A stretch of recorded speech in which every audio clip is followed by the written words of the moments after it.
រឿងដេកជោយ័តនិពន្ធឡើងនៅថ្ងៃទី28 ខែធ្នូឆ្នាំ1983ដែលជាស្នាដៃរបស់លោកទីជីហួតការសង្ខេបរឿងដេកជោយ័តនៅដែនដីកំពង់ស្វាយមានបុរសម្នាក់មានឈ្មោះថាមាសមានងារជាអុកញ៉ាដេកជោបរមរីតែហៅថាដេកជោមាសលោកមានភរិយាម្នាក់ឈ្មោះស្រែនមានងារជាជំទាវនិងមានសិស្សជំនិតម្នាក់ឈ្មោះយ័តដែលតែងតែទៅសមរភូមិប្រយុទ្ធជាមួយនឹងលោកគ្រប់ទីកន្លែងស្វាមីភរិយាទាំងពីរនេះមានទឹកចិត្តស្រឡាញ់រាប់អានយ័តជាពន់ពេកស្ដេចសម្រែបានតាំងខ្លួនឯងថាជាស្ដេចសម្រែរាជាធិរាជបានតាំងទីកងទ័ពនៅកំពង់ហៅដោយបានរៀបចំបន្ទាយមួយឲ្យឈ្មោះថាបន្ទាយនគរស្ដេចសម្រែជាមេក្រុមបោះបោលប្រឆាំងនឹងស្ដេចព្រះជ័យចេស្តាដើម្បីដណ្ដើមអំណាចគ្រប់គ្រងផែនដីដេកជោមាសនិងយ័តបានព្យាយាមលើកទ័ពទៅបង្ក្រាបក្រុមបោះបោលនេះខ្លាំងណាស់ដែរតែត្រូវបរាជ័យជំទាវស្រែនបានរៀបចំល្បិចដើម្បីបោកបញ្ឆោតឲ្យស្ដេចសម្រែធ្លាក់ក្នុងអន្លង់ស្នេហ៍ចំពោះរូបនាងហើយបង្ខំឲ្យផឹកស្រារហូតដល់ស្រវឹងស្ដេចសម្រែនិងបកពួកត្រូវបានដេកជោមាសនិងយ័តព្រមទាំងកងទ័ពបានចាប់យកទៅថ្វាយដល់ព្រះចៅជ័យចេស្តាដើម្បីកាត់ទោសទៅតាមច្បាប់នគរក្រោយពីបានទទួលជោគជ័យលើស្ដេចសម្រែរួចមកដេកជោមាសក៏បានទទួលអនិច្ចកម្មទៅព្រះរាជាក៏បានប្រទានងារនោះឲ្យទៅដេកជោយ័តដើម្បីបំពេញនាទីដឹកនាំកងទ័ពជំនួសដេកជោយ័តបានទទួលរាជបញ្ជានិងដាវអាជ្ញាសិទ្ធិដើម្បីទៅបង្ក្រាបពួកឆ្លើយសឹកបោះបោលនៅខេត្តពោធិ៍សាត់ឆ្លងតាមបទពិសោធន៍របស់អុកញ៉ាចក្រីនិងក្រឡាហោមដែលទទួលបរាជ័យក្នុងការបង្ក្រាបឆ្លើយសឹកនៅទីនោះដេកជោយ័តបានរកឃើញថាការចាញ់សង្គ្រាមនេះបណ្ដាលមកពីមានខ្មាំងនៅពីក្រោយខ្នងដេកជោយ័តបានបញ្ជាកេណ្ឌទ័ពនៅលង្វែកនិងកំពង់ស្វាយនៅក្នុងនោះមានម៉ឺនចៃចុងរៈដែលជាប្អូនថ្លៃមហាក្សត្រផងដែរដើម្បីរកខ្មាំងខាងក្រោយខ្នង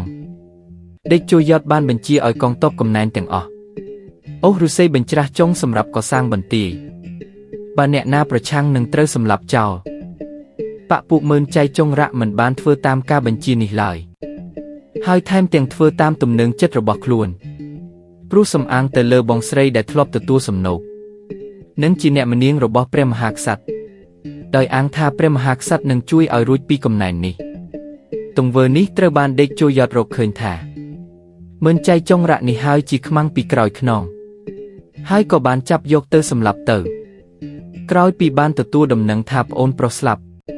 អ្នកម្នាងនោះបានទូលថ្វាយដល់ព្រះរាជាឲ្យចាប់ខ្លួនដេកជោយ័តយកទៅកាត់ទោសប្រហារជីវិតព្រះរាជាបានធ្វើតាមការស្នើសុំរបស់អ្នកម្នាងប៉ុន្តែដេកជោយ័តមិនបានមកតាមបញ្ជានោះឡើយដោយសំអាងថាខ្លួនជាប់ដៃបង្ក្រាបសត្រូវបោះបោ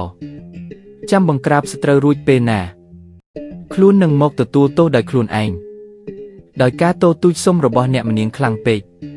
ព្រះរាជាបានបង្ខំឲ្យដេកជោយ័តមកជួបតទោជាមួយអ្នកម្នាងនោះនៅពេលដែលកំពុងជជែកគ្នានោះ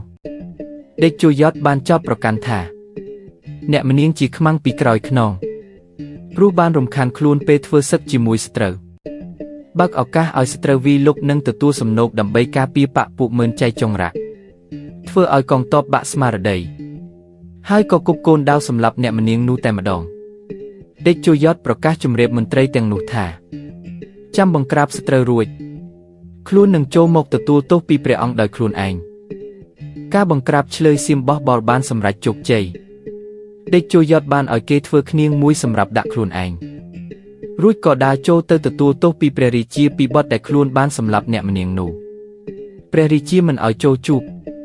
ហើយបានបញ្ជាឲ្យមន្ត្រីដោះលែងនិងឲ្យទៅត្រួតត្រាការងារនៅឯខេត្តកំពង់ស្វាយ